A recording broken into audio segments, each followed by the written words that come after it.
Peace. Welcome to the culture here on the Black Star Network. I'm your host, Farajii Muhammad. Thank you so much for tuning in and being a part of the conversation. Folks, we got a lot to talk about. First and foremost, let's talk about the unfortunate and tragic story of an HBCU vice president who committed suicide just a few days ago due to workplace bullying and mental damage by her supervisor, the president of the HBCU.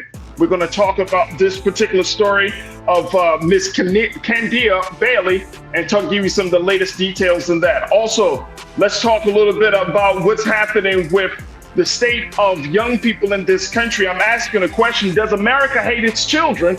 Based on a writer's view of where we are on how we're supporting children in this country compared to other countries. We'll have that conversation. Also, Florida redefines what defamation sounds like, looks like in a new bill. And what does that mean for Black America? We'll have that discussion. And later on, Keke Palmer pens a love letter to mistreated Black women. Stay with us. It's all happening on today's edition of The Culture right here on the Black Star Network. Let's go.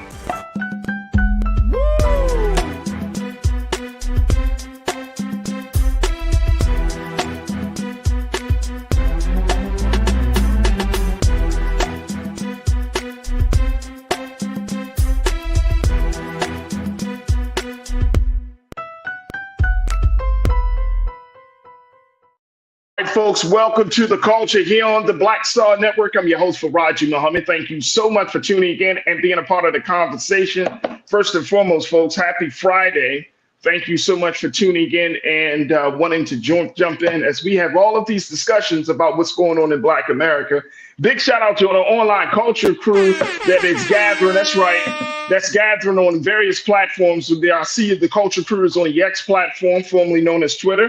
Also, you're on the Facebook platform, on Roland Martin's Facebook platform where we're streaming, and on Roland Martin's YouTube page where we're streaming as well. And folks are checking in all from around the country. I see you, Deidre Hall.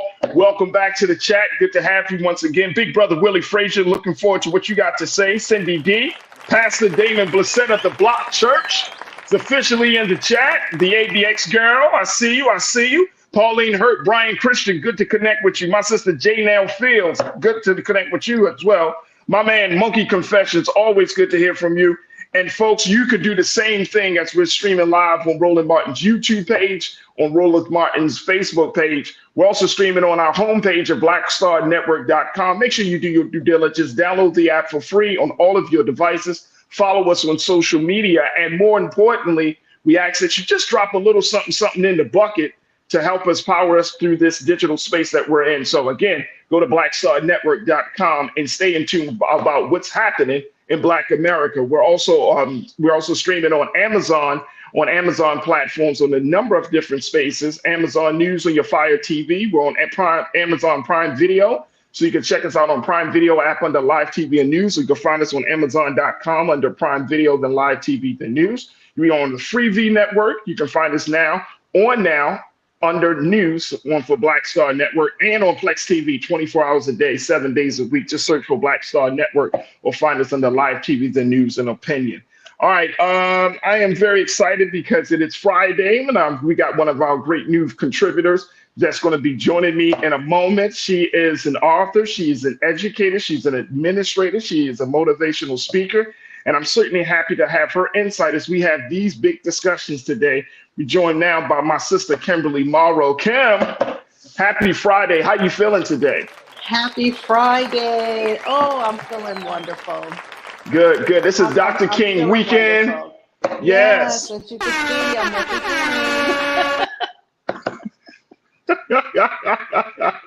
Well, we got to celebrate the life and legacy of Dr. King, and certainly I'm sure he will come up in some of these conversations we have today.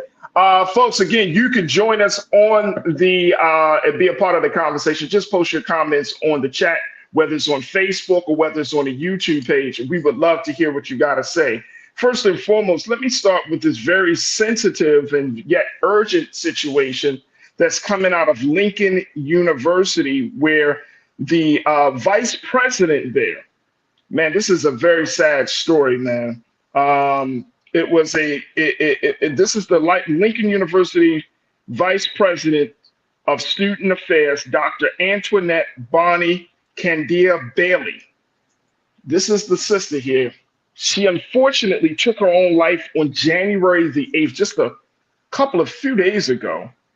And her passing has sparked outrage from the Lincoln University alumni across the country who are calling for her supervisor, Lincoln University President Dr. John Mosley, to resign because apparently Dr. Candia Bailey had been experiencing some workplace bullying, some serious harassment, and as she puts it in a number of emails, a lot of mental damage. And so, Kimberly, when we look at education, especially higher education, well, we've seen the situation with Harvard with Claudine Gay, but this situation here is something. And I can't stop thinking about Claudine. I'm sure she can't stop thinking about how far things could have gotten with the circumstances of her resignation, just her being there, her tenure there for 6 months. But to see that one of our great intellectuals, one of the brilliant women of our community, decided to commit suicide because of the bullying, as she describes it, from her supervisor. And Dr. John Mosley is a white male. That's Dr. John Mosley right there, folks. This is such a sensitive, yet this, as I mentioned, this is an urgent situation. And I just want to share with you, crew, just some of the latest, just some of the words that Dr. Candia Bailey had penned just hours before she took her life, and even more so in a few emails. Let me just share this with you based on the reports that we have seen so far.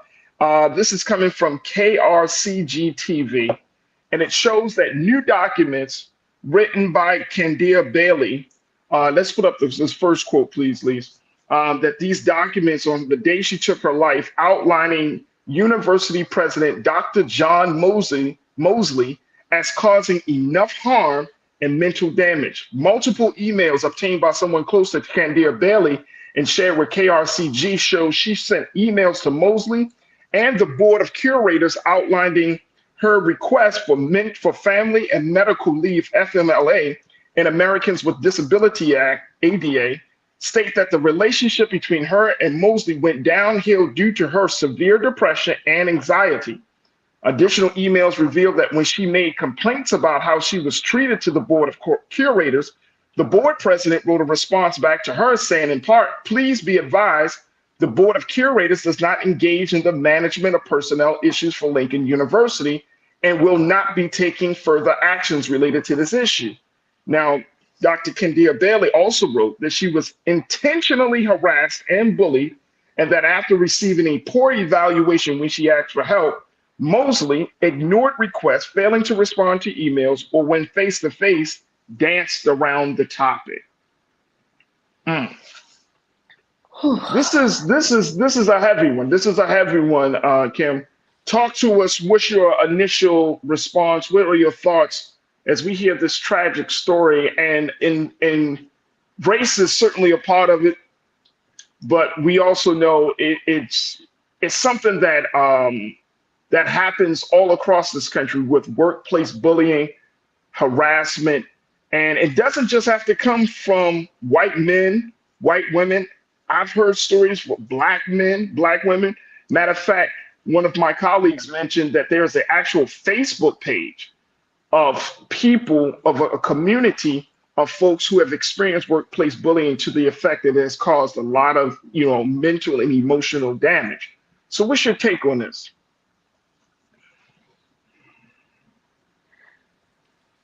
I'm sorry. Give me a moment. No, it's all right. First of all, my heart goes out to her family, her friends, those who were close to her, because they lost someone in their lives that was clearly a presence and very strong person. And to the students of Lincoln University, my heart goes out to you all. And the sad thing about this situation is she was trying to get support. She was trying to get support from the board, She was trying to get support from the president.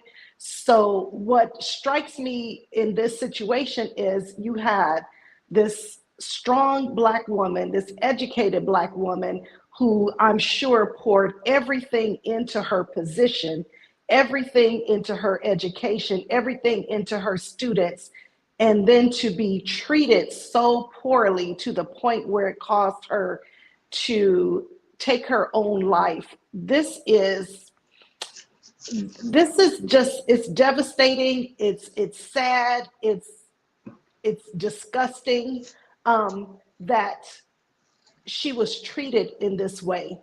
What really struck me, Farajii, was the fact that she expressed that it was causing her mental damage. She let it be known that she had some mental health issues with anxiety and depression. And so they were aware. She was asking for help. And a lot of times as people, particularly as Black people, we don't share that. We don't express that we are struggling with mental health challenges.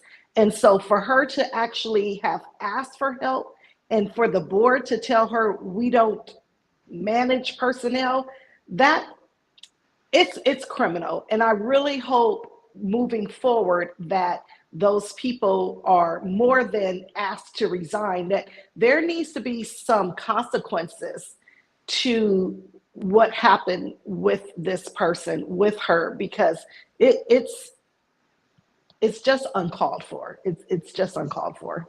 So there was some, and I mean, you're talking about her speaking out about the relationship that she had with the president, Dr. John Mosley. You're talking about a woman who recognized that she struggled with depression and anxiety, right? Yes. And she Yes. took this job. She graduated from Lincoln University in Missouri. Let me make that clear. This is the Missouri Lincoln University, not the one in Pennsylvania. But she took this job she graduated in 1998. She became a member of the AKA sorority. But her friends said she was a loving, generous person who radiated positivity. But after she took the position of vice president of May of last year, 2023, her friends noticed a change in her. According to one of her friends, she said her whole demeanor had changed. Yes, she was still smiling, but you could tell that something was off, something was different. Um, how do we handle that? And I'm asking because this is a workplace thing, right, Kim? But at the end Mm-hmm. of the day, your job, your livelihood, your income, these things are all on the line. You got to think about all these things, especially when you feel like the person who is quote unquote responsible for you is the source of the problem. And then you're kind of like have to just deal with it on your own, kind of just like, I don't know what to do. How should the folks in her circle handle that? Because they notice a change. Well, I'll tell you what my mother told me when I was having issues with the job and it was starting to make me sick. And she looked at me, she said, if something happened to you tomorrow, those people, if you died at your desk, they would step over your body, put someone else in your place, and keep on moving. I've heard that too. You cannot consistently just keep giving your all to a job that's not going to give you anything and that's actually causing you harm. I think it was in 2013, some girlfriends of mine, we actually did an intervention with one of our dear friends who was experiencing workplace bullying. And our advice to her was to leave that position. And a lot of times we don't want to leave the position because we love our jobs. We love what we're doing. We love the people we work with. And especially if you're in education, you love your students. And we want to, quote unquote, push through it. But at some point, we have to realize that we cannot push through it. we have to leave that situation. Now, of course, there are other measures that can be taken, legal remedies, of course, but honestly, self-preservation, we have to take care of ourselves. And a lot of times we don't want to do that necessarily because we have worked so hard to be in the position. We don't want to walk away from the job. Right. So, but like I said, we did an intervention with one of our girlfriends and we all told her she needed to walk away from that position. And did she do it? She did not. And it did not end well for her. Because she didn't want to walk away from it. And I didn't want to walk away from my position. I wanted to, no, the kids need me. These parents need me. They need me. And it cost me, it cost me my mental health. I ended up being hospitalized for suicide ideation. And it's very difficult. It's very difficult to walk away when you put so much time and energy and effort and money into getting where you finally are. This is what where you strive to be.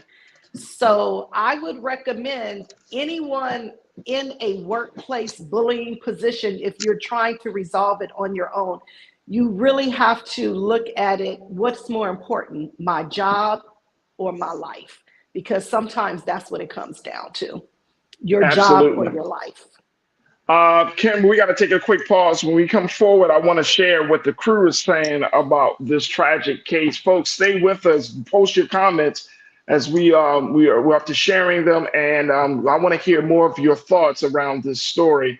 And I'll share some more details as to the struggle that Dr. Kendia Bailey had went through just hours before taking her own life. Folks, this is a very unfortunate story, and it opens up the conversation about accountability, because now the students and community of Lincoln University is calling for the resignation of Dr. John Mosley as a result of this situation. So what's your take on that? Should he resign?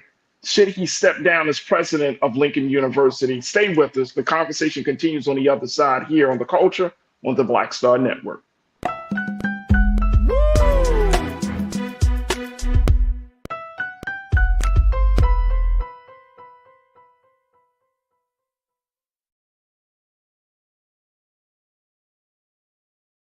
When you talk about blackness and what happens in Black culture, we're about covering these things that matter to us, speaking to our issues and concerns. This is a genuine people-powered movement. There's a lot of stuff that we're not getting. You get it, and you spread the word. We wish to plead our own cause. Too long have others spoken for us. We cannot tell our own story if we can't pay for it. This is about covering us. Invest in Black-owned media. Your dollars matter. We don't have to keep asking them to cover our stuff. So please support us in what we do, folks. We want to hit 2,000 people, $50 this month, raise $100,000. We're behind 100,000, so we want to hit that. Y'all money makes this possible.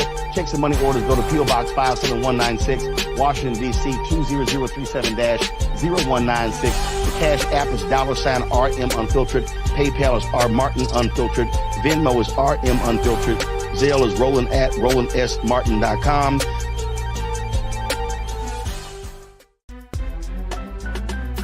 I'm Farajii Muhammad, live from LA.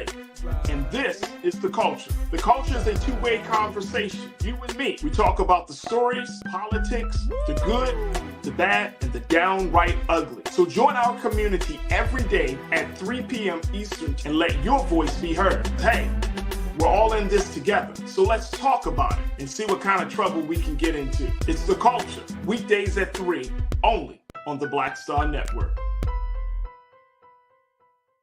Folks, Black Star Network is here.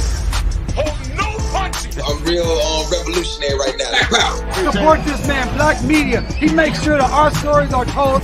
Thank you for being the voice of Black America, Roland. Stay black. I love y'all. All momentum we have now We have to keep this going. The video looks phenomenal. See, there's a difference between Black Star Network and Black-owned media and something like CNN. You can't be black-owned media and be scared. It's time to be smart. Bring your eyeballs home. You dig?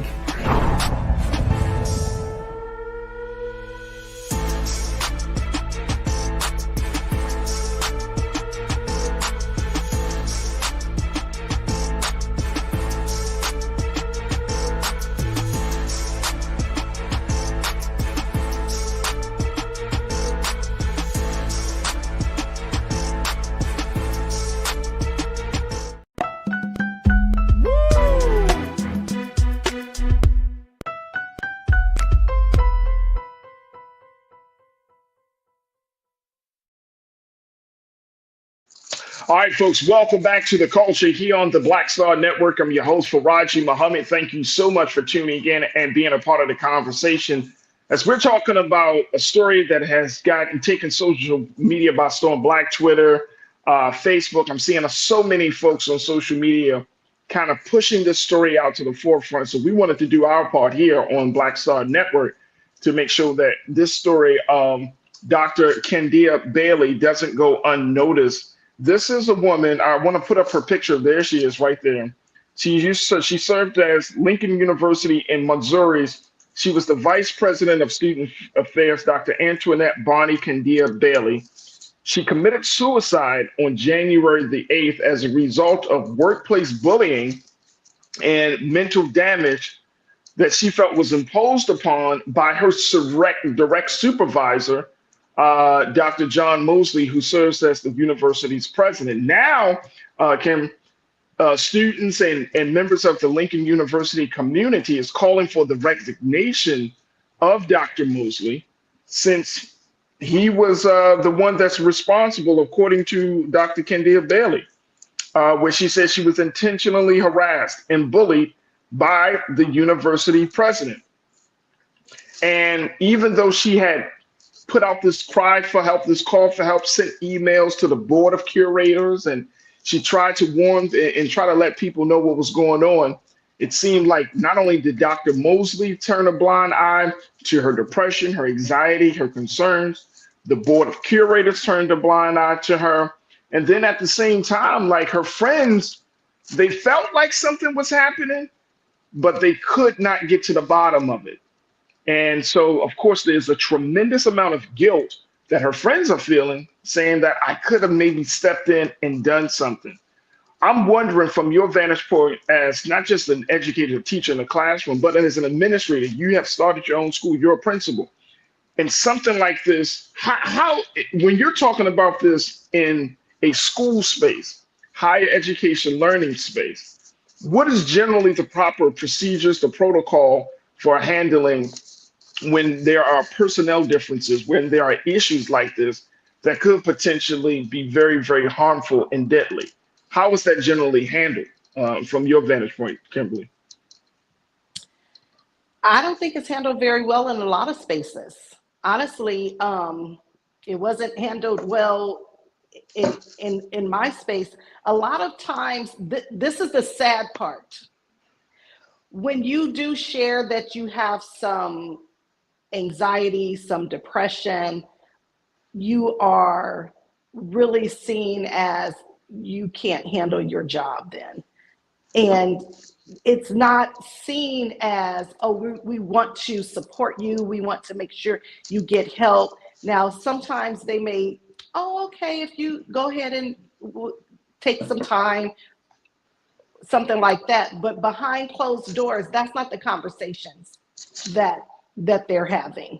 I've been in those administrative rooms where those are not the conversations. Then it becomes, they can't really handle their job. So, which is one of the main reasons why when I was having issues, because I'd been in the room when they had those conversations, when they talked about the other principals that had shared. That's why when it happened to me, I was not going to share what was really going on, because I already saw how you treated others. And I was not going to allow that to happen to me. So it was always, I had other illnesses that were more acceptable.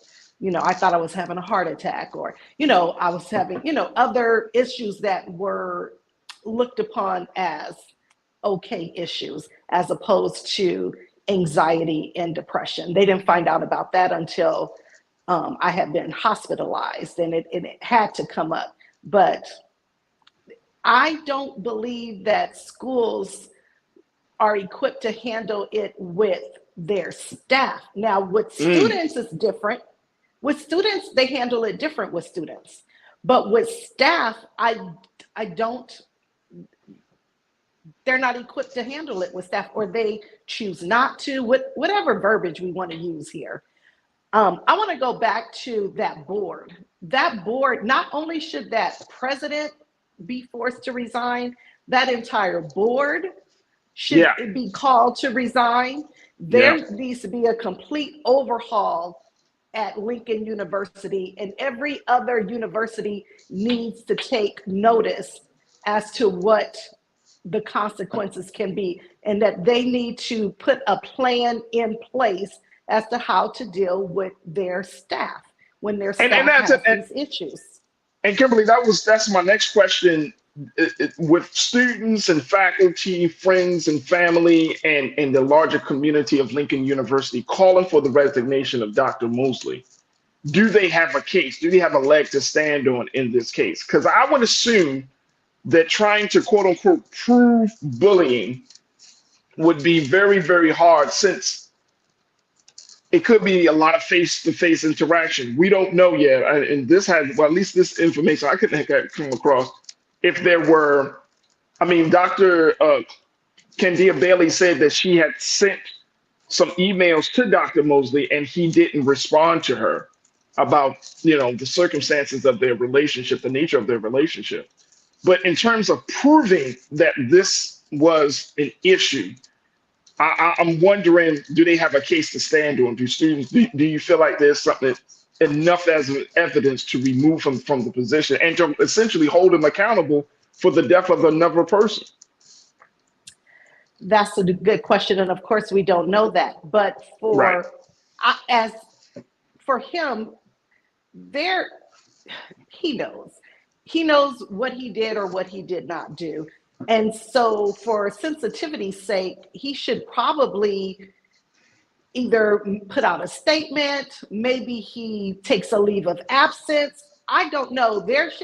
He should definitely do something, showing up and acting as though that tragedy didn't occur, calling for a reevaluation of how they treat employees who have shared that they have anxiety and depression. Anything, something has to be done.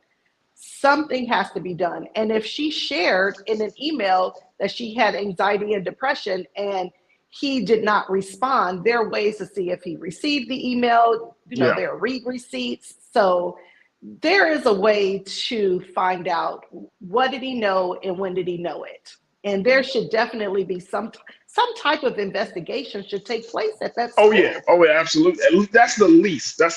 Let me share what some of the crew is saying. And folks, y'all can post your comments on Roland Martin's Facebook page and Roland Martin's YouTube page, and we'll try to get to as many of your comments as possible. But Lori, you checked in. Lori Parks, you said this is one of the many reasons why the teachers are quitting their jobs all across this country, not only with type of circumstances, but there are others to why they are quitting and being burnt out. And I've heard that. I've heard from a number of teachers. I know teachers in Maryland who say that sometimes the harassment, and they didn't go into detail in terms of their supervisor, but just in dealing with the community, parents, and all of that, that sometimes the harassment, sometimes the level of bullying, from parents. I personally know of experiences where teachers were bullied by students, family members, and whatnot. Like, this adds to the mental anguish. And I'm wondering, Kimberly, how do schools supposed to handle a situation like that? You got parents yelling at you, coming up in your face, threatening you, all types of things. And a lot of and here's what I hear from a lot of teachers, and I'm sure you probably heard this as well. They don't feel protected. They don't feel safe. They don't feel like the school is thinking about their best interest. And to Janelle's point, she pointed out that she said that the president rules the culture of the organization. I'm sure that she is not the only person that had issues there. People are not just cogs in a machine, but even cogs get maintenance. So there's a cultural view. There is a shift that's expected. But some teachers and educators just don't feel safe in some of these spaces. Exactly. And it's not just teachers and it's not just teachers. We know it's support staff as well. It's people who work in the school system do not feel safe and protected. When I was a principal at a traditional public school, and some of my teachers if they had set up a conference with a parent, they would ask me to sit in on that meeting with them because they did not feel safe, but they knew that I would support them and I would not allow the parents to, go off on them. I would support my teachers. But if my teacher was wrong, I was not going to just throw that teacher under the bus, but I would support in a way to where I would let the parent know this is an issue, we're going to resolve it, but I wouldn't just co-sign what the teacher was saying if the teacher was wrong. So there's a difference between supporting the teacher, protecting the teacher, making sure the teacher is safe, but also not condoning if a teacher is wrong. So there's that fine line that we have to walk. Exactly. It's a very fine line. And I hope that justice takes place. You know what I'm saying, Kimberly? Yes, I hope that justice does take place. We're going to continue to follow this story. I mean, it's such a sad and unfortunate story. It opens up the conversation about suicide prevention. It opens up the conversation about really being in tune with people. If something seems off with your family and your friends or your coworkers that, and you genuinely can ask more questions and try to help them, because we don't know where people's minds are, especially nowadays. So many things are happening. And a lot of adults, it's not just children, a lot of adults suffer from everything from depression to anxiety to suicide ideation, as you mentioned earlier. A lot of people are struggling. And we can't assume that just a quick pat on the back and be like, it's okay, it'll get better. When some people don't truly believe, they lose faith, they lose hope, and they feel like they're in the darkness. They don't believe that it's going to get better. And so, we're going to keep our eyes on the story. I hope justice comes out for Dr. Antoinette. More importantly, I hope that Lincoln University can use this. The board of curators, they got to be removed. The president, he has to be removed. Even though it's one teacher, one professor, one personnel member, the fact is that if it's one too many, especially when somebody sends you emails and they're talking to people and the whole nine, and everyone turns a blind eye. Those in leadership needs to be removed, and they need to be removed now. We got to take a quick pause. When we come forward, let's talk about where we are in this country and this country's relationship with the next generation with children. I've read this article, how a woman who went to Greece, spent some time with her family, and she realized that America, may not be the #1 country to treat children right. I'm going to share with you what she had to say from her experience in Greece and how that looks and how it looks for our experience here in America with our children. So stay with us. That conversation is coming up next here on The Culture on the Black Star Network.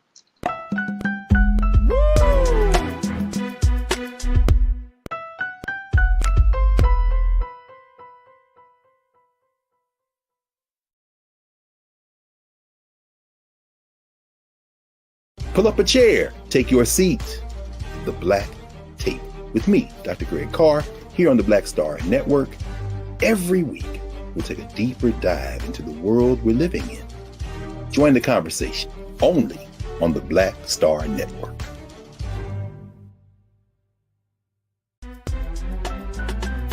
I'm Farajii Muhammad, live from LA.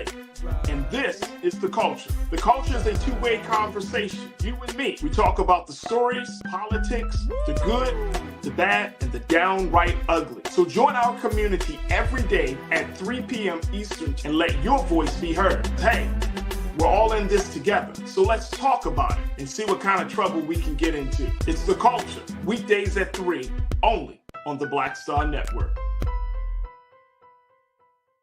When you talk about blackness and what happens in black culture, we're about covering these things that matter to us, speaking to our issues and concerns. This is a genuine people-powered movement. There's a lot of stuff that we're not getting. You get it, and you spread the word. We wish to plead our own cause. Too long have others spoken for us. We cannot tell our own story if we can't pay for it. This is about covering us. Invest in black-owned media. Your dollars matter. We don't have to keep asking them to cover our stuff. So please support us in what we do, folks. We want to hit 2,000 people, $50 this month, raise $100,000. We're behind 100,000, so we want to hit that. Y'all money makes this possible. Check some money orders. Go to P.O. Box 57196, Washington, D.C. 20037-0196. The Cash App is $RM Unfiltered. PayPal is R Martin Unfiltered. Venmo is RM Unfiltered. Zelle is Roland at RolandSMartin.com. Folks, Black Star Network is here. I'm real revolutionary right now. Support this man, Black Media. He makes sure that our stories are told. Thank you for being the voice of Black America, Roland. Stay black. I love y'all. All momentum we have now, we have to keep this going. The video looks phenomenal. See, this difference between Black Star Network and black-owned media and something like CNN. You can't be black-owned media and be scared. It's time to be smart. Bring your eyeballs home. You dig?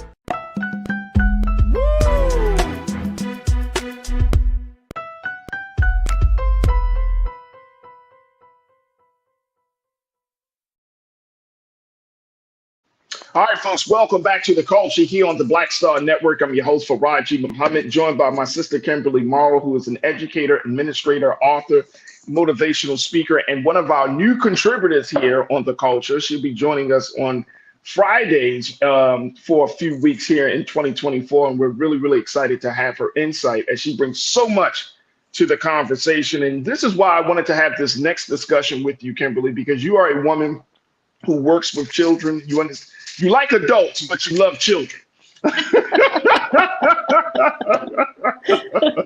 Right. So, yeah. But there is this, and I always thought this was interesting. I saw this article last night and I started reading it and I was like, you know what? We need to talk about this because this is an article about the idea. Does America truly support love the children? Do we love children in this country?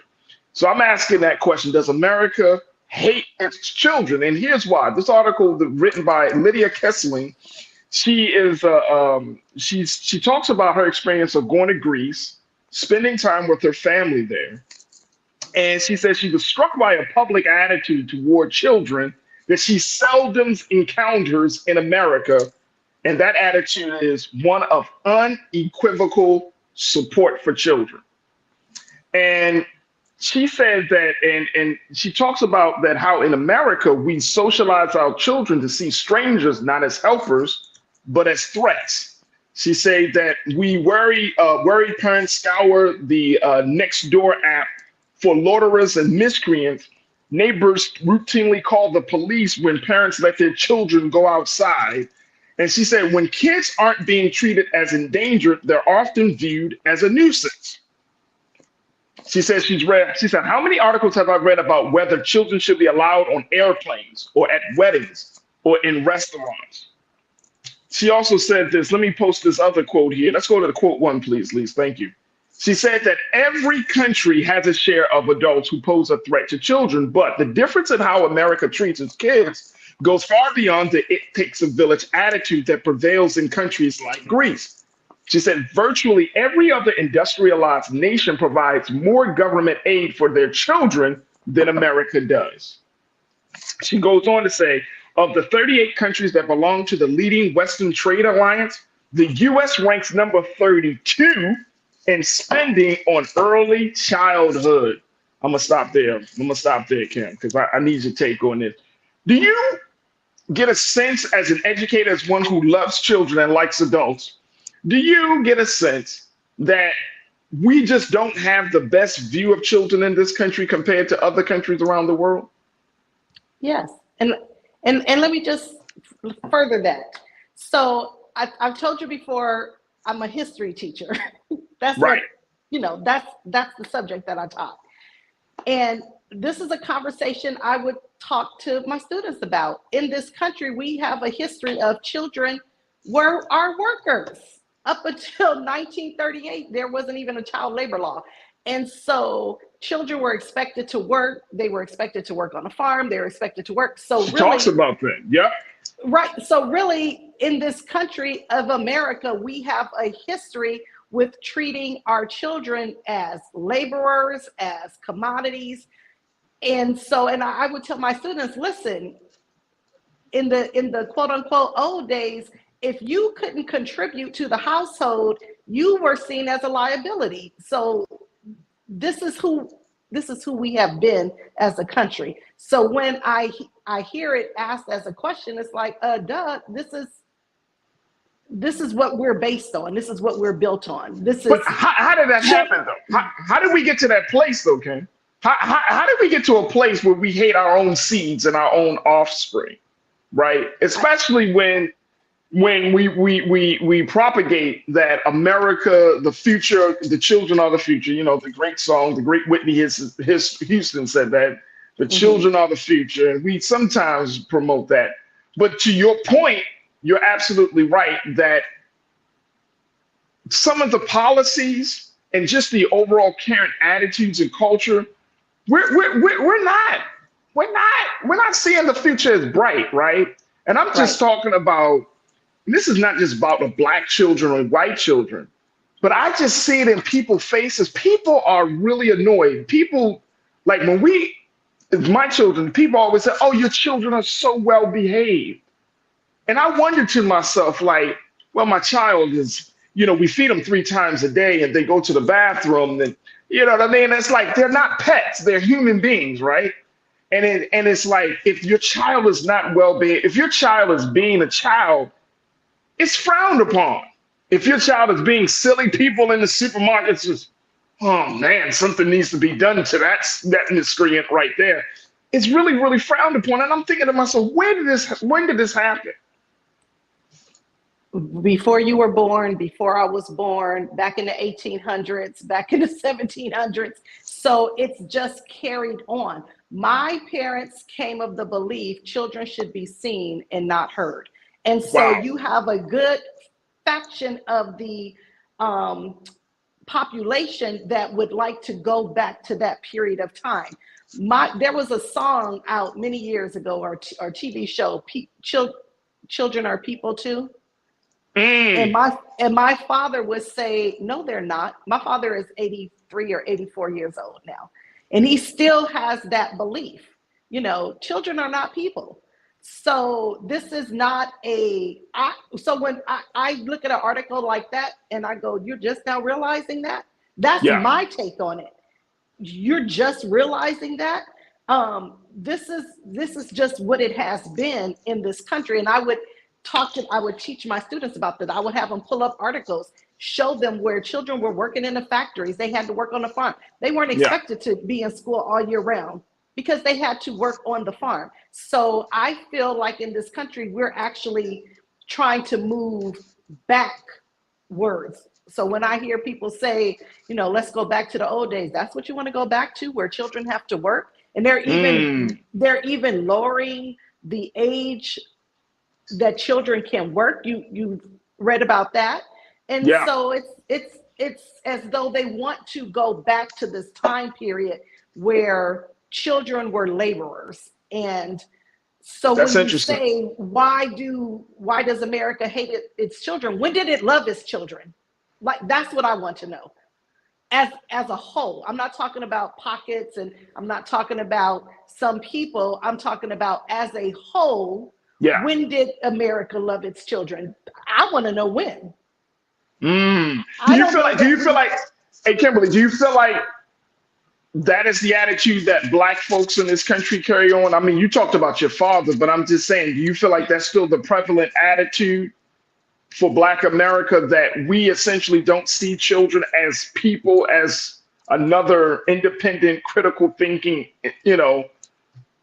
mass of existence? I don't want to speak for all Black people, because I know you're not, but I'm just saying, you're an educator, so we are not a monolith. We're not a monolith. But I will say, it has been my experience, and I have seen and heard those things more so from our community, where we favor corporal punishment. They need to be whipped, et cetera, et cetera. So in my opinion, I do see that happens a lot more in our community, probably because the way we were raised. Like I said, I don't think I'm that old, but I guess if my father is 83 and my mother would be in her mid 70s, maybe I am that old. But that is maybe I am that old. But that is that was our reality. That was our reality. That was our reality. Hey, Lise, could you pull up quote number 4? Because I want to speak directly to what Kimberly has spoken to. This is something that I did not know. Thank you, Lise. She said, check this out. In the same article, folks, the U.S., if y'all didn't know, the U.S. is the only member of the United Nations that hasn't ratified the UN Convention on the Rights of the Child, which includes the right to be free from violence and labor exploitation. The leading cause of death for American children and teens is gun violence. And as we know, the labor issues of children in this country. And so she brings it up, which is why we brought up this question, all of which raises the question, why does America hate its children?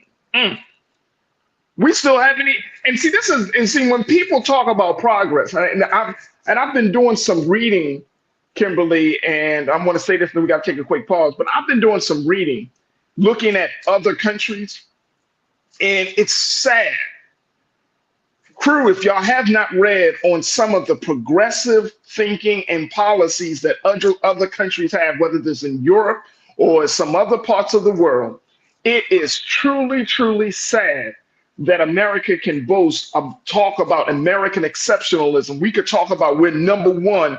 And when you look at, when it comes down to human rights issues, when it comes down to civil rights issues, when it comes down to children issues, the education, America is lagging far behind. When it comes down to women's role, I was just read that there are 3 major countries that have a majority female leadership. America, we still haven't had a woman president yet. When we look at the situation here with the children, one of the big things that I'm going to talk about it when we come back from break, is the fact that we are still struggling and fighting over paid leave for families. We're still fighting and struggling over what we saw what happened during the pandemic, but had to end, the child tax credit, and how the government in other countries, that when you have a child, they support you for so many amount of years. I mean, we're so far behind in certain areas. And I'm like, how can we say that we are the most progressive when it shows otherwise? Let me just take a couple of comments very quickly as we talk about this. And folks were asking the question, does America hate its children? What's your take on it? Post your comments. Lori Parks, you said from Indiana, and you are correctly right, having children work in bars, especially the female girl child. Damn. Girl children working in bars. Wow. Karen Connor, thank you, Lori.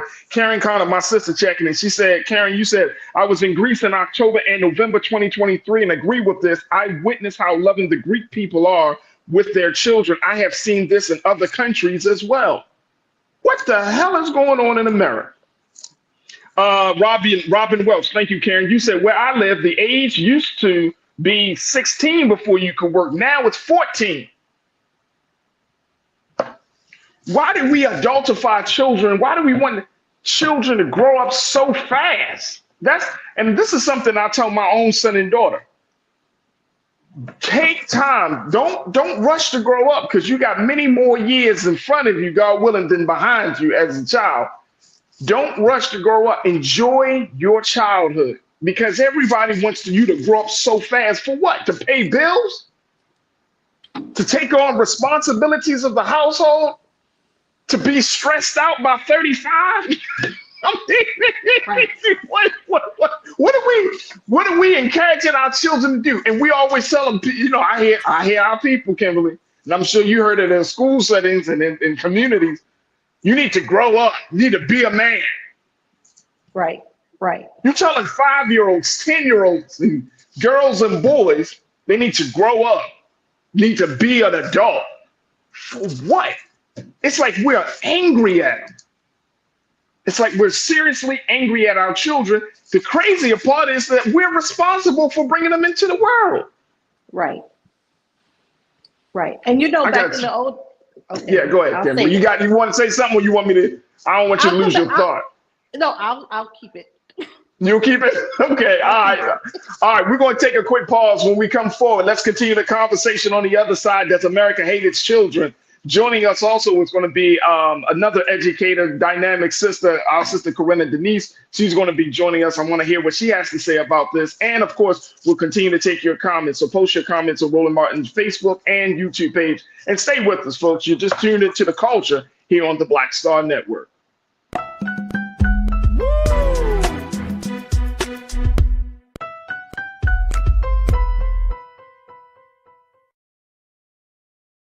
Hatred on the streets, a horrific scene, a white nationalist rally that descended into deadly violence. White people are losing their damn minds.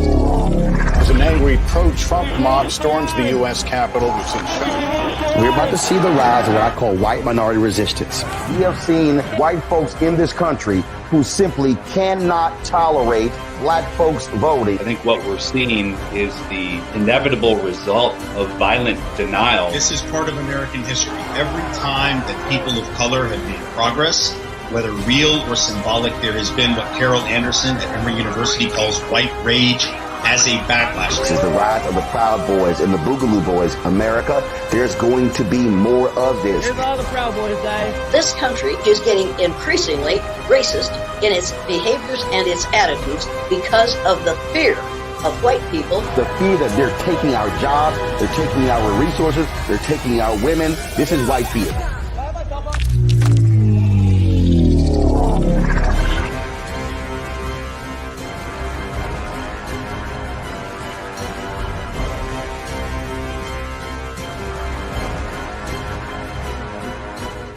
Pull up a chair, take your seat. The Black Tape with me, Dr. Greg Carr, here on the Black Star Network. Every week, we'll take a deeper dive into the world we're living in. Join the conversation only on the Black Star Network. When you talk about blackness and what happens in black culture, we're about covering these things that matter to us, speaking to our issues and concerns. This is a genuine people-powered movement. There's a lot of stuff that we're not getting. You get it, and you spread the word. We wish to plead our own cause. Too long have others spoken for us. We cannot tell our own story if we can't pay for it. This is about covering us. Invest in black-owned media. Your dollars matter. We don't have to keep asking them to cover our stuff. So please support us in what we do, folks.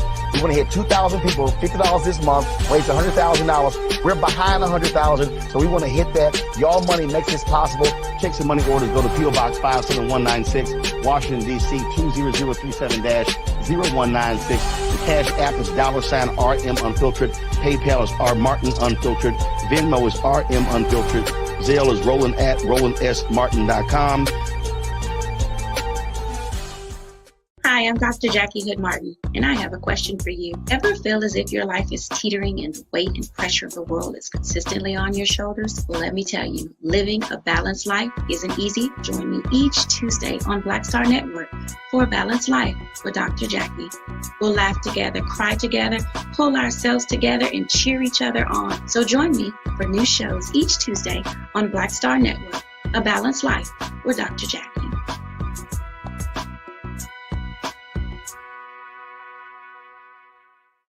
Don't you think it's time to get wealthy? I'm Deborah Owens, America's Wealth Coach, and my new show on the Black Star Network focuses on the things your financial advisor or bank isn't telling you. So watch Get Wealthy on the Black Star Network.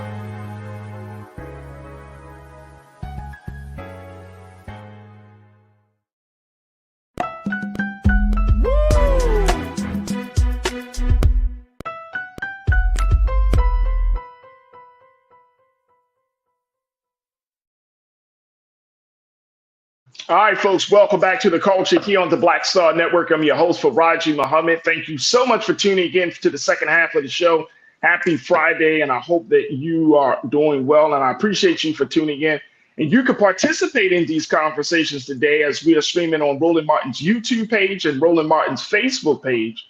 And just join us into the chat as to be a part of our online culture crew for the day. And we'll try to get to as many of your comments as possible as we have these conversations. Now, we're also streaming on our website at blackstarnetwork.com. Make sure you do your due diligence, download the app for free, follow us on social media at Black Star Network. But more importantly, we're asking for your financial support to be investors and stakeholders in this movement as we are embarking upon carving out a new space for Black content and Black conversation like no other. So again, go to our website at blackstarnetwork.com, and we thank you for your support.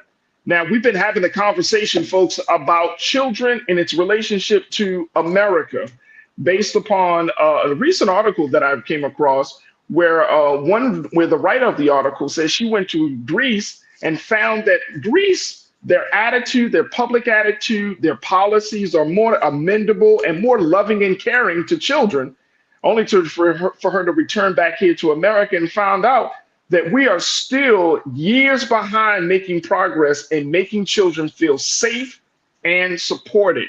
And so we've been talking about this larger question: does America hate its children? And I've been checking in with my sister, Kimberly Morrow, who is an educator, administrator. She's a school principal. She's also a book author as well as a motivational speaker. And we're also joined by my other sister, Corinna Denise, who is a college advisor and a political strategist as well. And Corinna's always bringing it, especially when she comes on. It's always Fire Fridays with Corinna. I'm just letting you know. Happy Friday, folks. It's always Fire Fridays when Corinna comes on, Kimberly. So you are part of the fire today, but we're having this conversation. Corinna, just thinking about this relationship that we have in this country, thinking about policy, thinking about culture and attitude, do you feel like America hates its children at this point? Hate is such a strong word. I don't know if I want to say hate, but I think there definitely is some dislike. It just makes me think of, what my mom would say to me, what my grandmother would say to her when she was growing up, children are to be seen and not heard. Damn, everybody's been told that. What the hell is going on in the Black people homes, man? Damn. People's conversation. Wait a minute, hold on, Corinna. Do we need to have like a therapy session or something? Because how come we got 3 Black folks, none of us grew up under the same household. We all been told, shut the hell up. Damn. Yeah. Crew, we can't keep telling our children to shut the hell up. Like, no, this is damaging. This is really a problem. I think a lot of it too, Farajii, is that in order for children to learn, something like respect, let's just say that, right? It also has to be demonstrated. The way that we talk to them. Now, I'm not saying they don't need discipline, But how do we speak to our children, right? Where we're trying to get the lesson that we're trying to implement, and for them to in turn, follow said lesson. So, we're not always speaking to them in a manner demonstrating respect. And I'm just giving my purview, especially as an educator, where sometimes it can get into that, that in a way where we're basically talking at them instead of to them, and making sure that they have a listening ear. Like, just to give an example, let's say maybe they need to do their homework, right? Instead of just telling them like, look, you better do this homework, get it done. Maybe sometimes give them a choice where they see they can't move away from doing the homework. Like, okay, it's time to do homework. Would you like to do it at your desk in your room, or would you like to do it at the kitchen table, right? So they know like they have a choice, but they're not getting out of the homework. But I think that children are to be seen and not heard. There are appropriate times for that, but then sometimes, we're not making them privy to things that they should know, or breaking it down in a manner in which they should understand. I do think children need to have some boundaries stuff in public, right? There's right. You got kids who are just off the chain, but not everything is actually in the parents' control. There are instances where that could happen. But I don't know if I want to say hate. I mean, I think it depends on how we view it, but I do think we need to make a conscious effort how we're speaking to kids, because children, in many retrospects, especially younger children, they're innocent. So they're like sponges, right? They're going to mimic things that we see or things that we do. And, more often than not, I know on yesterday's show, some of the conversation was about that pole dancing, right? And what's appropriate for kids. But it's like, if they see us mimicking adult-like behavior, right in their purview, they're going to think that's normal and go ahead and do it too. But, so I think and I agree with you clear about that. But I mean, I think there's a strong dislike. I think I need a little bit more before I go to hate. But I think we definitely need to work on demonstrating what respect looks like in order for kids to act respectfully. And I don't think we always do that as adults, because it sometimes just comes across as a reprimand, like, you're going to do this because I said so, rather than explaining that doesn't work. Why it's beneficial for them to do it. You know what I mean? Hey, let me just tell you, as a dad of a 10-year-old and a 4-year-old, who tell me through their facial expressions, man, you better get the F out of here with that mess. Certain things just doesn't work. Like, you can't just be like, just do what I say. I remember growing up under those rules. And, I didn't want to piss off my parents. I didn't want to piss off my dad. So, of course, I did it. But at the end of the day, it left a little bitterness in my mouth. You know what I mean? Like, it made me feel a certain way. Like, you don't want me to ask questions. You don't want me to get a better understanding.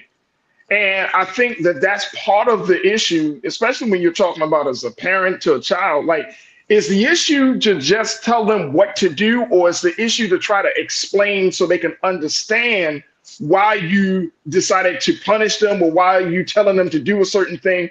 So that way they can they can connect the dots for themselves. Because when you're not around as a parent, and they have to rely on their own thinking on how to handle themselves, whether they're with their friends or when they're out there in the streets, then you want them to be able to connect the dots. Like, I shouldn't do this because this is going to be the potential consequence, right? And I think you brought up a good point, Farajii. Like, basically that, are we explaining in a way where they understand, you did, this was wrong, and this is why you're being punished, or this is the consequence, or this is why I want you to do A, B, C, D, E, F, G, right? Are we always explaining? Sometimes we're just saying, no, you need to do it because I said so. And then in turn, the child doesn't understand why the parent is instructing them to do this, right? Because, and a lot of times I think, it's out of love that we discipline our kids. Hopefully, most of us. But I was saying hopefully. But at the same time, and there's going to be a time where they do try you. Okay. So I'm not saying you're supposed to let them off the hook for that. But what I am saying is that, yes, initially we do need to explain so that they understand, so that they have the will to want to do the right thing, or to do the things that you're asking them to do. And here's the thing, Kimberly, and we got to take a quick pause after this, but here's the thing. I think a lot of that is due to lazy parenting. I think that we want to approach parenting because we got to, look, to being as a parent in today's time, we understand that there are a lot of complexities and challenges, but lazy parenting. We don't want to take the time to really invest in some way, shape, or form in talking to our children, building that relationship, exposing our thought process to them. We're just like, you just do what just say what, just follow. Now, I teach my son, I try to explain to him my rationale behind making certain decisions. But then I also try to tell him, like, look, son, if there's ever an emergency, you're just going to have to listen. Like, take me on my word. But for him at 10 years old, as a cerebral and critical thinking little black boy that he is, he needs to have some assurance. And I know this might sound crazy to some of you, but he needs to feel like my dad can make the right decisions. And so that is a challenge for some parents, because you're trying to force them to have faith and trust in your decision making. Because guess what? I think we all know children watch you. They watch everything you do. So if stuff is not happening, if the household is not operating at an optimal level, then guess what they're looking at? Like, damn, dad ain't or mom ain't paid the bill. like they're looking at, like, how are you making decisions? Talk to me, Kimberly. Well, I don't like the term lazy parenting. I think it's a lot of time parenting comes from you parent how you were parented. And I don't necessarily believe that they're trying to be lazy parents. I think they're parenting the way they were parented, or sometimes the opposite of how they were parented. But you're right, it does take work, and it does take a lot of work to actually be able to sit and discuss and explain to your child why you're having those expectations of them. And for many of us, that is just not how we were raised. My mother would say, you don't get to ask me why. Yep. And I remember those. She would frequently tell us, I will tell you what I want you to think. Don't now, let me ask you a question. Oh, wait, Kimberly, look, I'm gonna ask you this question, and I don't want you to, because I'm gonna just ask you this question. The way you are now in your life, do you agree with that thinking and rationale? The way my parents raised me? Yes, and that statement, like, don't question me. Because I'm teaching, like, if we're asking our children to be critical thinkers, we're asking our children to be inquisitive. We're telling them it's okay to ask questions. Like, I even tell my son, you can even go to God and ask questions in the right spirit. So nobody is above asking questions, in my view, right? But do you agree with that now? I want to make sure I'm understanding your question. Do I agree with my mother telling me, don't tell me what you think, I will tell you what to think? Yes. No, I don't agree with that. and fortunately, before she passed away, we were able to have those conversations. And she even realized, after her evolution and going to school and getting a degree and everything, and she even realized, that was not that was not the thing to do. So we had a lot of conversations while I was an adult, and we actually got to talk those things through. But again, that's awesome. She treated me, that's how she was raised.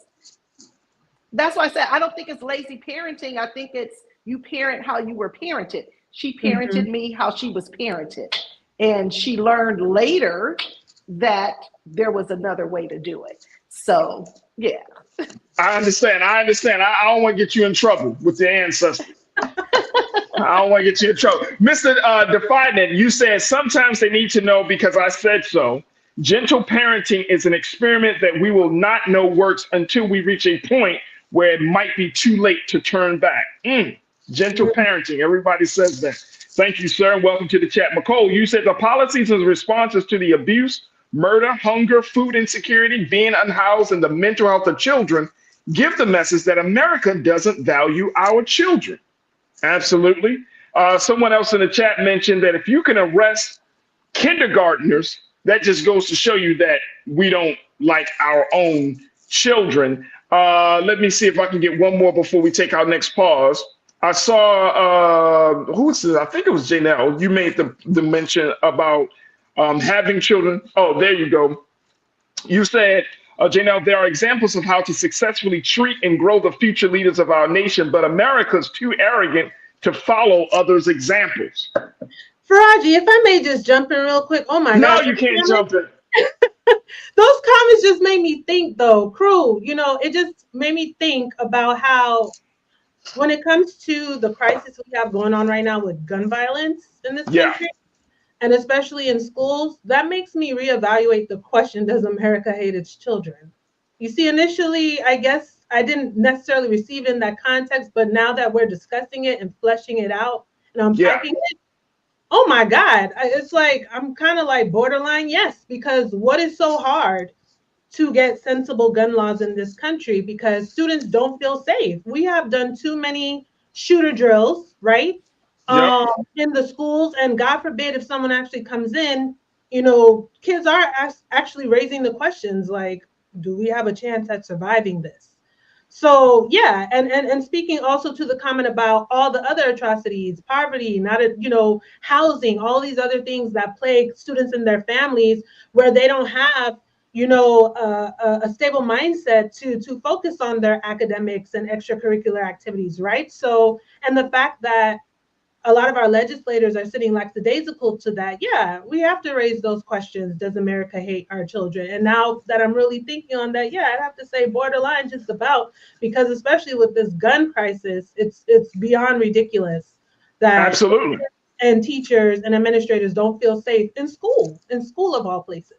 So, and I'm gonna go back and Corinna to absolutely, and just as we take our next pause, keeping in mind the leading cause of death for American children and teens is gun violence right now. That's the leading cause of death. Now, when we come forward, I want to continue this conversation because there is an effort in this country to reform or to revamp or to really institute some mandated paid parental leave. Now, this is on the policy side of things, folks. It's not just about culture and attitude. This is our policy that shows that there isn't support for the woman, there isn't support for the family here in this country to support us in giving us the time and space to grow. I want to get your take on that, and I'm also going to ask both Corinna and Kimberly's take on that as well. So stay with us. The conversation continues right here on The Culture on the Black Star Network.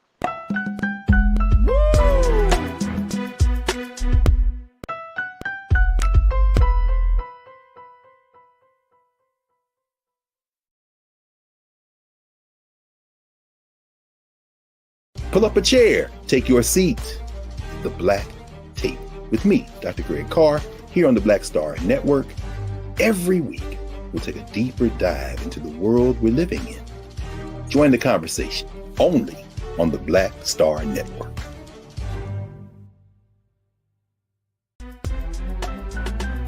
I'm Farajii Muhammad, live from LA. And this is The Culture. The Culture is a two-way conversation. You and me. We talk about the stories, politics, the good, the bad, and the downright ugly. So join our community every day at 3 p.m. Eastern and let your voice be heard. Hey, we're all in this together. So let's talk about it and see what kind of trouble we can get into. It's The Culture, weekdays at 3, only on the Black Star Network. When you talk about blackness and what happens in black culture, we're about covering these things that matter to us, speaking to our issues and concerns. This is a genuine people-powered movement. There's a lot of stuff that we're not getting. You get it, and you spread the word. We wish to plead our own cause.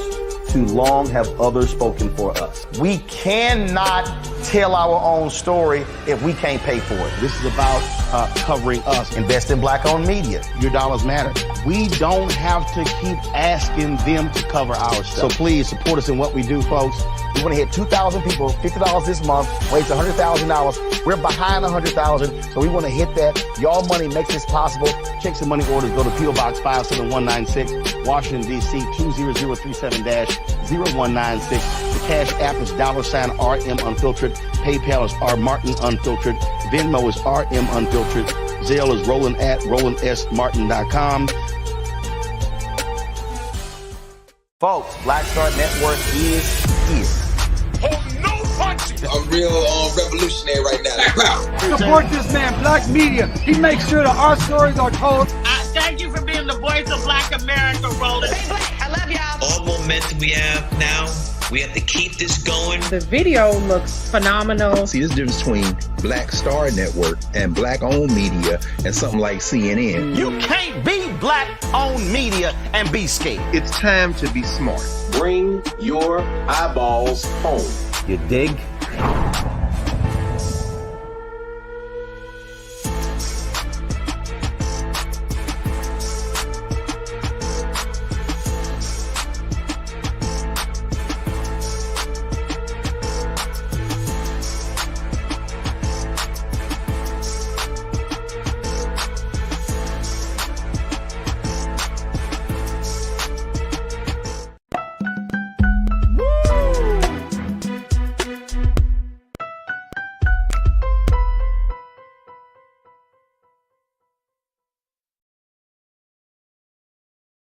All right, folks, welcome back to The Culture here on the Black Star Network. I'm your host, Farajii Muhammad. The conversation that we got cooking right now is the one about America and its relationship with its children. Does America hate its children? Do we hate our kids in this country?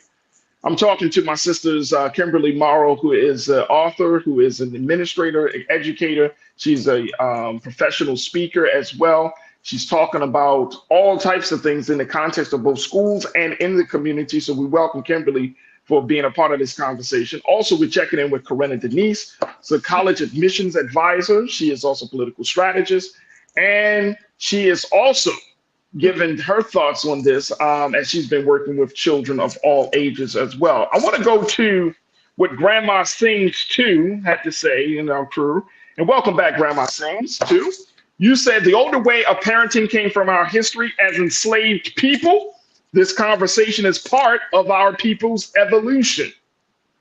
I'm glad it is. I hope it is. Because I feel like, Kimberly, we got to debunk some things, right? Like letting people know, like it's certain things that we were told as children is either not acceptable now or it just doesn't work, right? Like, you know, and I know that I kind of grew up in a parenting, and I don't think my father nor my mother, but I don't think, you know, with my father, I don't think he was intentional about this, but it's like a fear-based style of parenting, right, that we have seen. And we can go through a number of different things about what's happening in individual households. But I think also to speak to this question, does America hate its children? I think it also speaks about the policies. Some of the policies in this country are so anti-family, anti-woman, anti-dad, anti-children. It's like, damn, does America really want you to be married? Does America really want you to have children? Here's one of the issues, and this goes back to the article that that Lydia Kisling talked about when she asked this question about America hating its children. She pointed out, let's go to quote number 2, please, Lise. She said that America, by contrast, has no mandated paid parental leave. It has no universal child care. Only 1/3 of American families can afford child care, which consumes 27% of their income on average. Parents are being forced to leave big cities because they can't absorb the cost of childcare, while those in rural areas often can't find care at all. Let's go to quote 3, please. She says, America's rampant child neglect doesn't stop with this lack of daycare.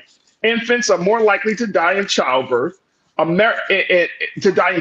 America than in any other rich nation, and U.S. newborns are more likely to grow up in poverty. Millions of children attend public schools that are literally falling apart. We got some real problems here, Kimberly. Yes. So there's no paid parental leave, no universal child care. We're seeing that children are dying before they have a chance to grow, and schools are falling apart.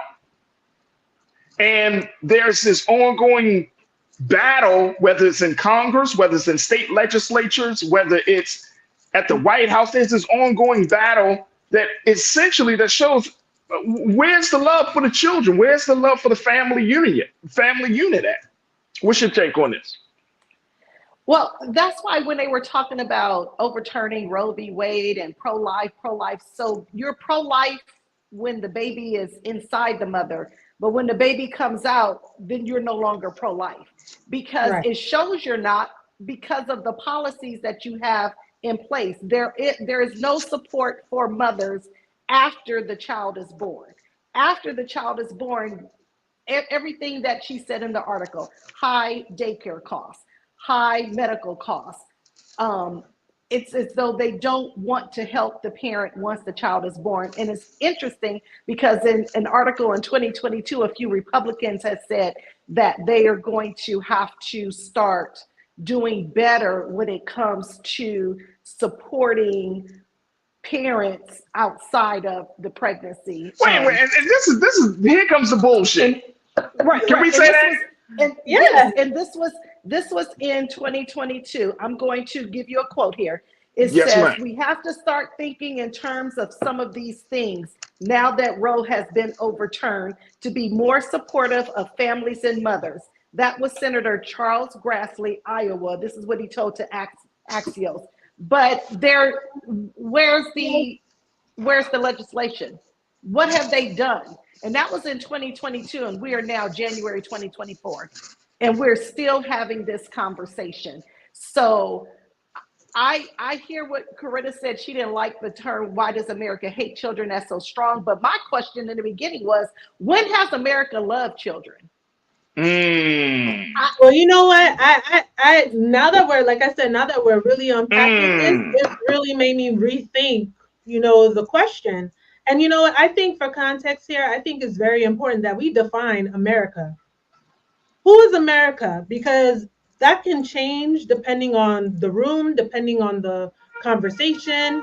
And I will just define America right now for my point of view. If we're defining it based on who's the majority in that legislature right now, they want to strip, food SNAP programs, school lunch, you name it, right? They're taking away, banning history, taking away books, kids are now holding a phone more often, right? Or a tablet rather than picking up a book and reading it, right? So yeah, I feel you, Kimberly, on that. When has America ever loved our children? Like, I think we should reframe the question.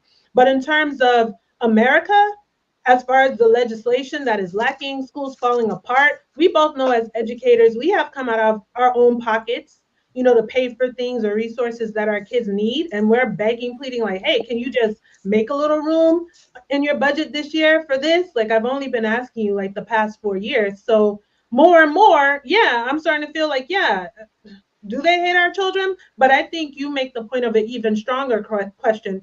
When has America ever loved its children? Because there's so many examples that we can give where we have demonstrated otherwise. If you say you do, we don't see it when we have to be begging and pleading for resources, and we have all of these, things happening that we shouldn't have to deal with, like the gun violence, like to your point with the abortion. You care about the child supposedly when they're in the womb, but when they're actually here, a living, breathing vessel in the flesh, you could give a damn. Absolutely. And the paid parental leave is the issue that I'm seeing right now. Tennis champion Naomi Osaka, she's a part of an effort where she is advocating for paid parental leave. And because she had found, since she just got her daughter, and she has the privilege to take off of the amount of time she needs to take off and then to return to her profession, right? Because she's a tennis player. But she recognizes also that this is not the case, that she's like an outlier of the whole situation, that this is not the case for millions of mothers back home who have to like adjust between taking care of their children. They got to make some women, y'all got to make some very, very critical decisions about, okay, do I take this amount of time? Y'all can have a baby. And then it's like, hey, you got to figure out when you get right back to work. You know what I'm saying? Yeah. I've worked in daycare. And then men, we on the outside of that. We don't even get a chance. No. We don't even get a chance. There are countries, again, I'm going back to what I said earlier. There are countries in this globe that allow both mothers and fathers to take time to get adjusted to the new addition to their families, or to the, whether it's talking about a child being born, whether you're talking about somebody dying in the family, they give you allowances and they give you the time and the space to grieve.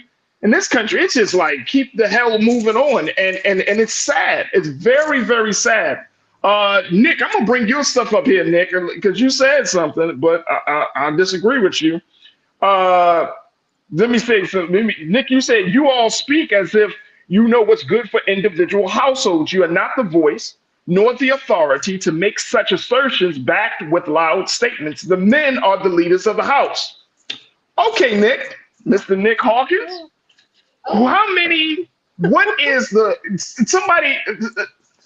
what's the percentage of women who are running households in Black America? Well over 70%. Well over 70%.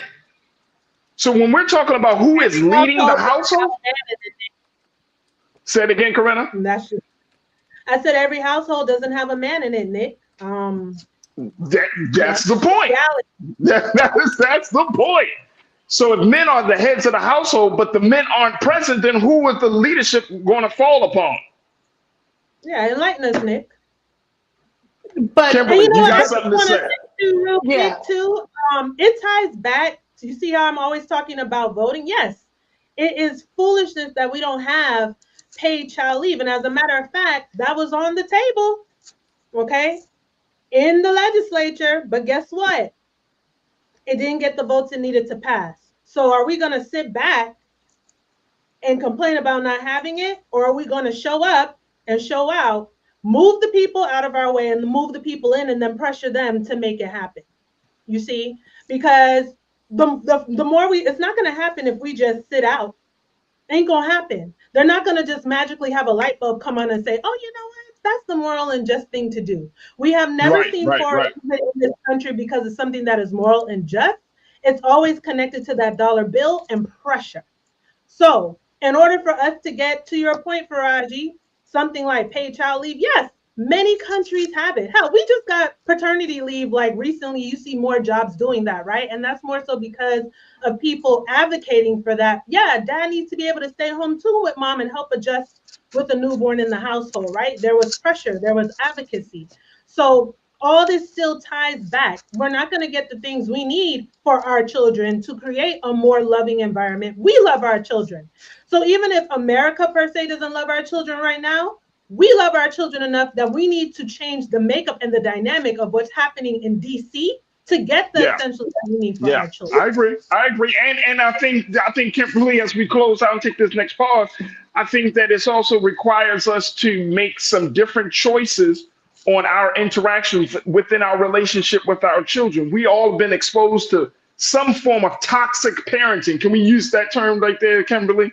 That we've been exposed to some toxic parenting. We know that. We know. So the onus comes back on our shoulders for us to say, I'm going to do something different with my child. Even if you don't have children and you are in relationships and you are in the spaces of children, you as an adult can have a different relationship with that child. You can have a different relationship. Kimberly, you got the final word. What's your take? I didn't really understand Nick's point. So maybe he could clarify it. We don't speak for all people. We're just speaking the fact that we should have parental and family leave, especially. He's saying that he's saying that we're essentially speaking without authority, as if, but you don't need authority. We're part of the culture. We're part of a community of people. And even though Corinna might not have children, doesn't mean that as an educator, as one who's a part of the community, her say still has significance and weight. It doesn't. I don't understand this. People say, "Oh, well, y'all not the decision makers." Who the hell cares? We got something to say. Exactly, and we're sharing our thoughts. And the reality is, when a woman has a child, she does need time off from work. I am a woman. I have had 2 children. I've birthed 2 children. I did need time off for work. That's the reality. So that's my final word on that subject. And you need time off from work. You should get paid for time off for work. You should be supported for time off for work. You need to, if the states need to have childcare, here's the one thing I've seen. I've seen this time and time again. And Kimberly and Corinna, y'all probably seen the same thing. For example, teachers got to be at school sometimes at 7:30 in the morning, 7:45, 8 o'clock in the morning. But if a single mother is a teacher of 2 or 3 children, even one child, what does a single mother who's a teacher supposed to do with her child that time in the morning? Yes, let me speak on that. Please let me speak on that. So my first year teaching, I was a single mother. We started at 7 a.m. So I had to be at work at 6:30, and I had to figure out a childcare situation that opened their doors at 6 a.m. And so that was very difficult, and I had to pay for her childcare as well. So when we talk about these things, we are speaking from a place of either personal experience, or this is our experience as educators, as people who are in this community. So what we say does have value. So yes, I had to be at work at 7 a.m. And how did you do that? Just very quick. Now you got me interested and curious. How did you manage? So you dropped her off at 6 in the morning? I had to drop her off at the daycare at 6 in the morning. So I was able to find a daycare that opened up early, that opened at 6 in the morning. And then, but there were a number of times, I'm not even going to lie, there were a number of times that I was late because trying to, get her to daycare and get to school. I was very fortunate my first year teaching. I had this principal who I explained the situation and he understood, and the students, God bless their hearts, they would be in class sitting in their seats starting the assignment, because I would leave the assignment on the board the night before. They would start the assignment, and I had this hater teacher next door who told security that I was always late. There's always That's crazy. There. There's always a hater. Yes, but my students were, and the security came up, he said, Miss Morrow, your students were quiet and they were working. And one student said, Miss Morrow told us she has to drop her daughter off, and she told us what to do. She told us to do our work until she gets here. Wow, absolutely crazy. And that is the situation that a lot of women, a lot of single mothers who are working in professional roles and just in general have to face each and every day in this country. And you can't tell me that this country loves the children. America loves the kids. No, they don't. America, we don't love the kids yet. Black America, we might love the kids more than the rest of America, just by a little bit. But I think if we change the conversation and the attitudes that we have, and I think, going back to our first point, Kimberly, seeing children as human beings. They're not props. They're not cogs in the machines. They are human beings that require development, care, love, time. And we can't talk about children on our future, because if that's the case, then our future looks quite bleak right now. It looks very, very bleak. Look, we got to take another pause. When we come forward, let's talk about Keke Palmer, how she pens a love letter to mistreated Black women. I want to get my take from my sisters and hear what they have to say about this situation. Stay with us. It's The Culture here on the Black Star Network.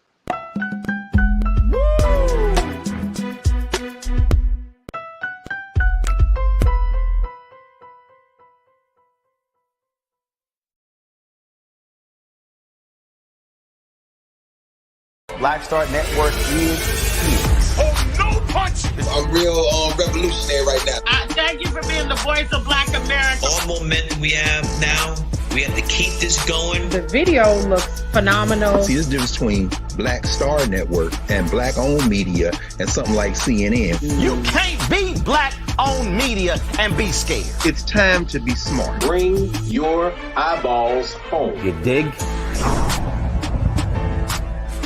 When you talk about Blackness and what happens in Black culture, we're about covering these things that matter to us, speaking to our issues and concerns. This is a genuine people-powered movement. There's a lot of stuff that we're not getting. You get it, and you spread the word. We wish to plead our own cause too long have others spoken for us. We cannot tell our own story if we can't pay for it. This is about covering us. Invest in Black-owned media. Your dollars matter. We don't have to keep asking them to cover our stuff. So please support us in what we do, folks. We want to hit 2,000 people, $50 this month, raise $100,000. We're behind 100,000, so we want to hit that. Y'all money makes this possible. Checks and money orders go to P.O. Box 57196, Washington, D.C. 20037-0196. The Cash App is $RM Unfiltered. PayPal is R Martin Unfiltered. Venmo is RM Unfiltered. Zelle is Roland at RolandSMartin.com.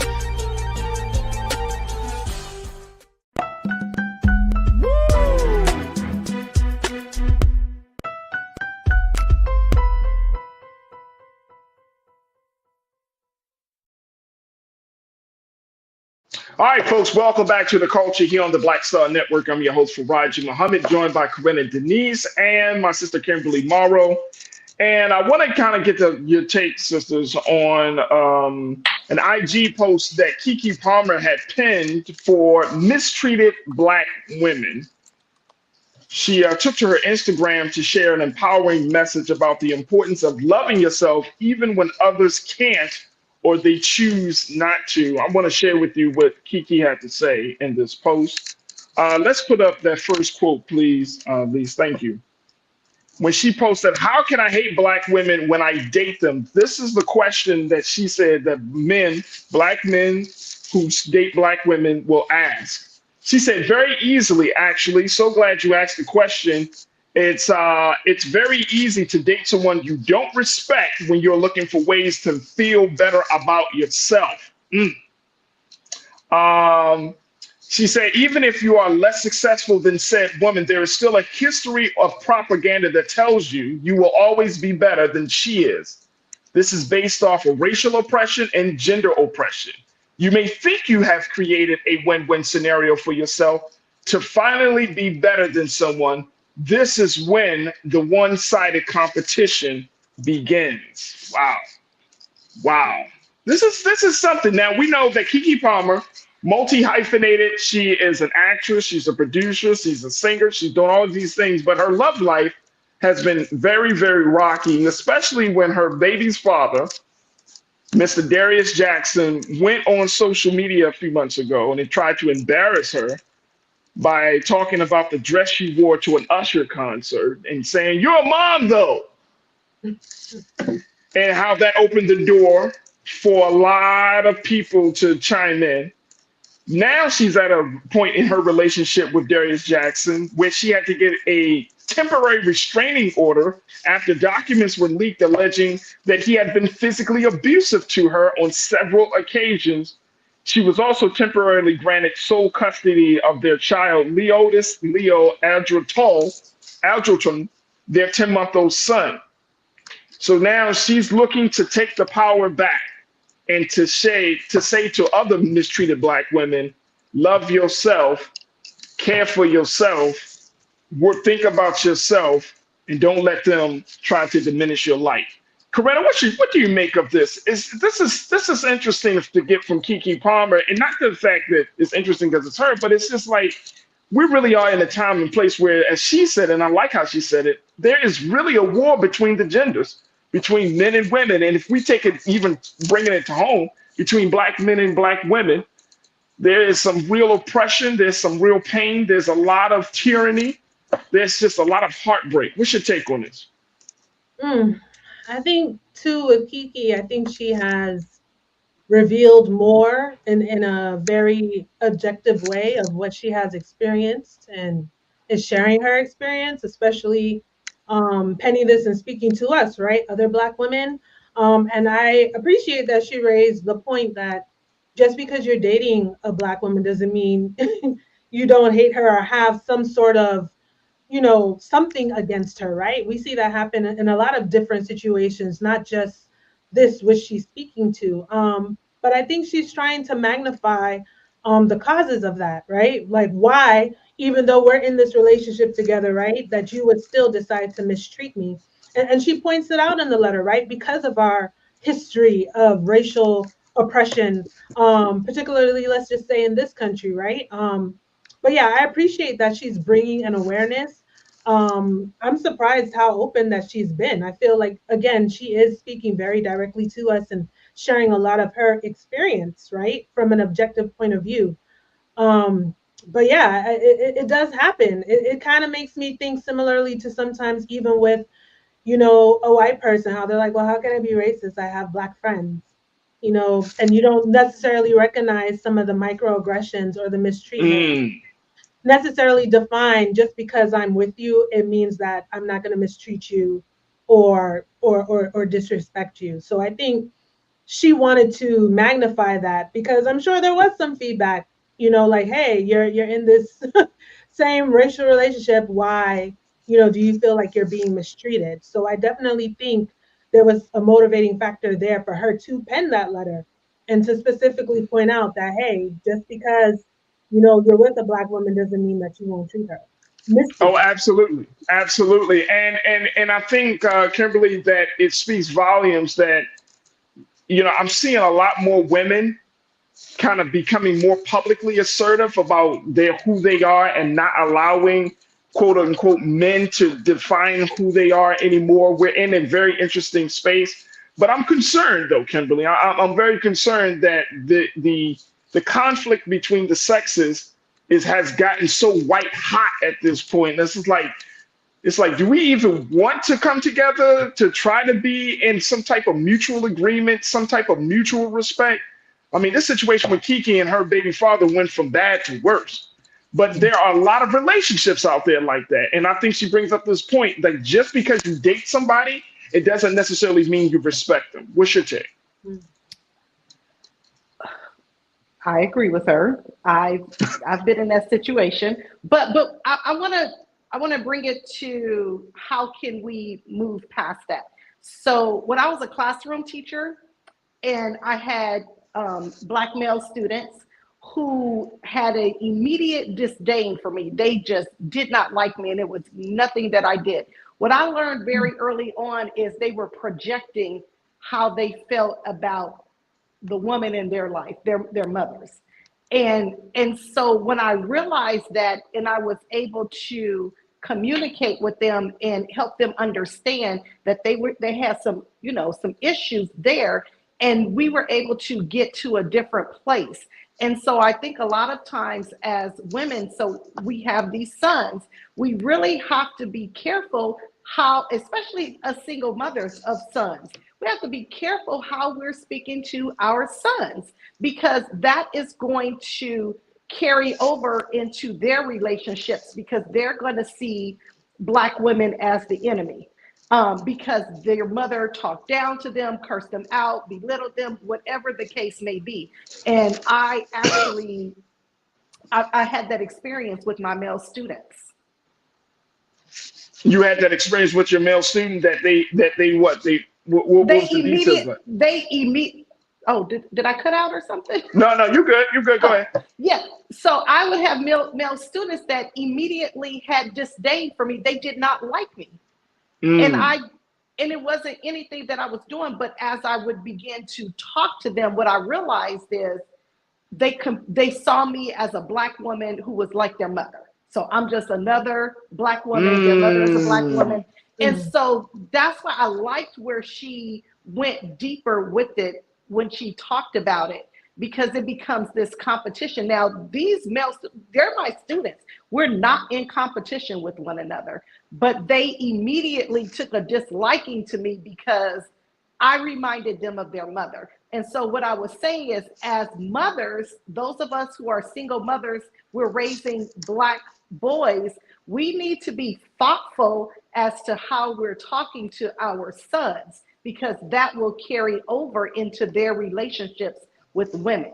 So that's the way I wanted to go with that conversation. I didn't want to put it on myself, because I did date a man who did not like Black women, but it was because he dated Black women.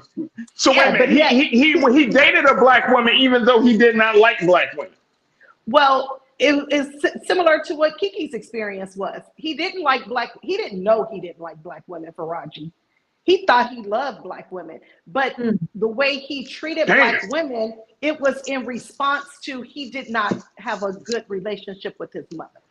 And so we were another version of his mother. And so that's why I'm saying, as an educator, I strongly urge mothers who are single mothers, you are raising a Black son, be thoughtful of how you are talking to him, because those things carry over into their relationships with women. They may be dating Black women. They think they love Black women, but at the root, they don't. Speaking of which, real quick, Farajii, yeah, go ahead, named Tony in the chat basically told me about my shirt, how I can't promote. We just blocked his ass. And my hair. We blocked him. All right, look, let me tell y'all something. Y'all ain't coming on his show. Hold on, let me just tell y'all something. Tony, no, we're not playing that game. Don't have relaxer. I really love my kinks and curls.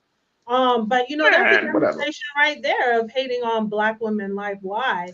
You know, why? But see, that's the thing. That's the thing that Kiki was getting to, and Tony's ass is gone. He blocked, so we're not taking that, because I don't care what y'all say. We're not having that type of disrespectful comments in the chat here. And any of the crew members, man, y'all block his ass. That's just what it is. That's how we having these conversations, because we can't grow like this.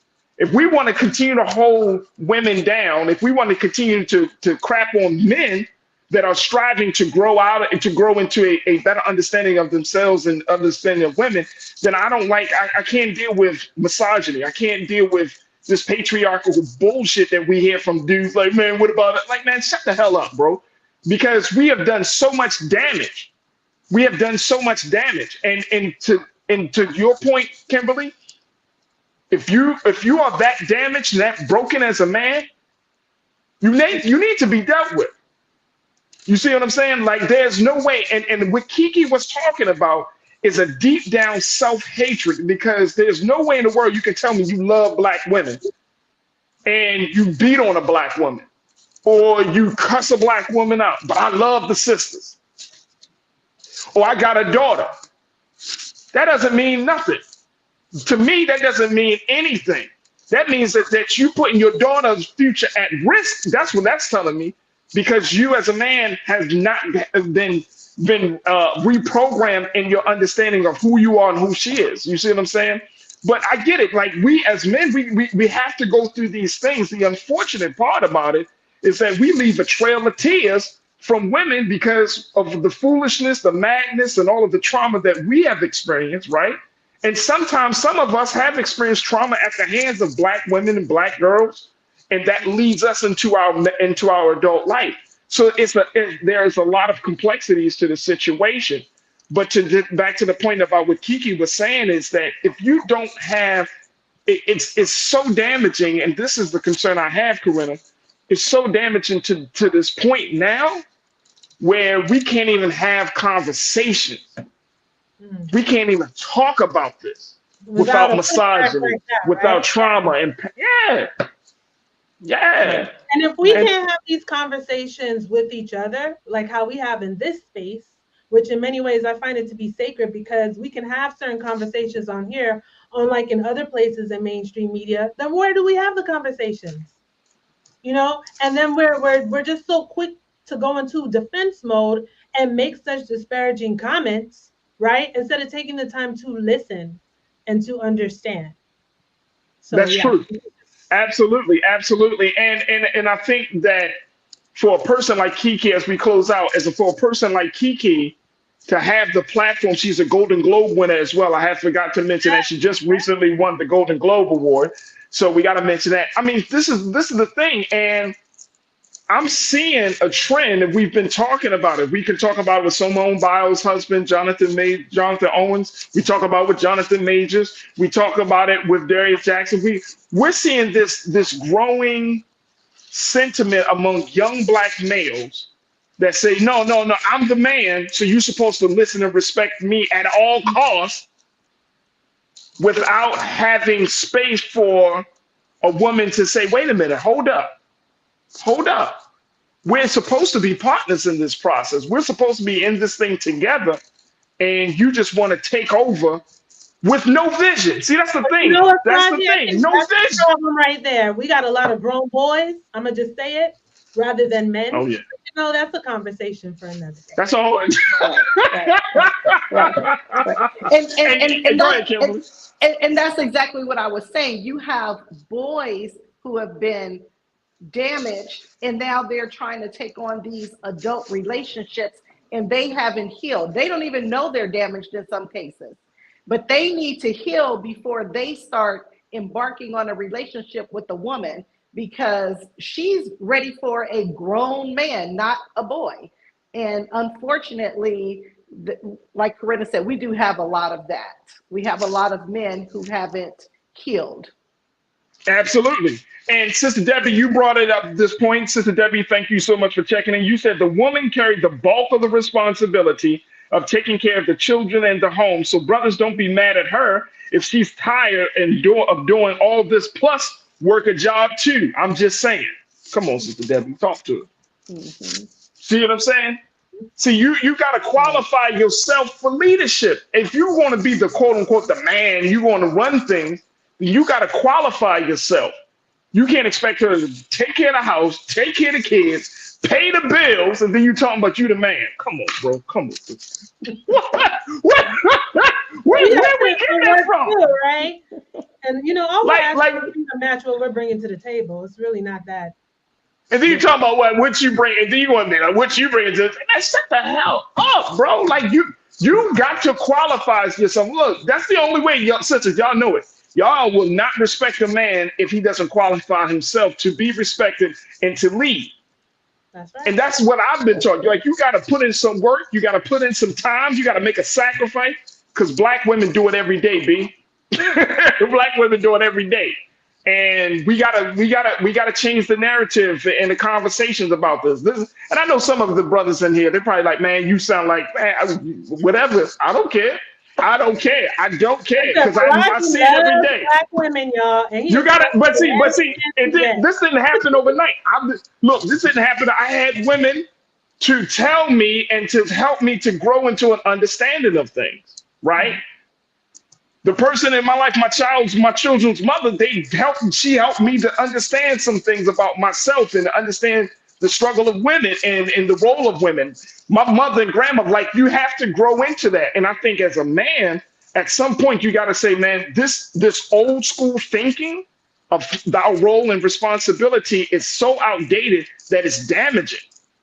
It's no longer effective. It's no longer helpful or useful. So, you know, if you want to be a man has to be willing to say, you know what, I was wrong on a couple of things. Let me regroup. Let me try to do something different. And then trust me, she's gonna treat you a lot better when you say, I'm sorry. Okay, everybody quiet now, y'all. Let's end the show right here. When you have the floor, like I said, you always demonstrate your love for us, Farajii. It's all good.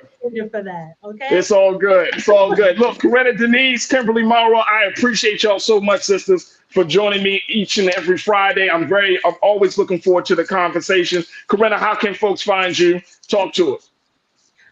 Feel free to follow me at Ren_Ren84 on IG. And I always want to throw in the scholarship plug. Get paid to go to college. We are sharing information and wealth of knowledge how to get scholarships. There it is right there. Make sure y'all follow Ren on social media. She always doing something, posting something. She be coming up with pictures that some of y'all say, oh, she look like this, but then she posts a picture. You're like, damn, Corinna, where you? Right? Where you coming? Oh, damn. There it is. Kimberly, talk to us. How can people follow you and your work?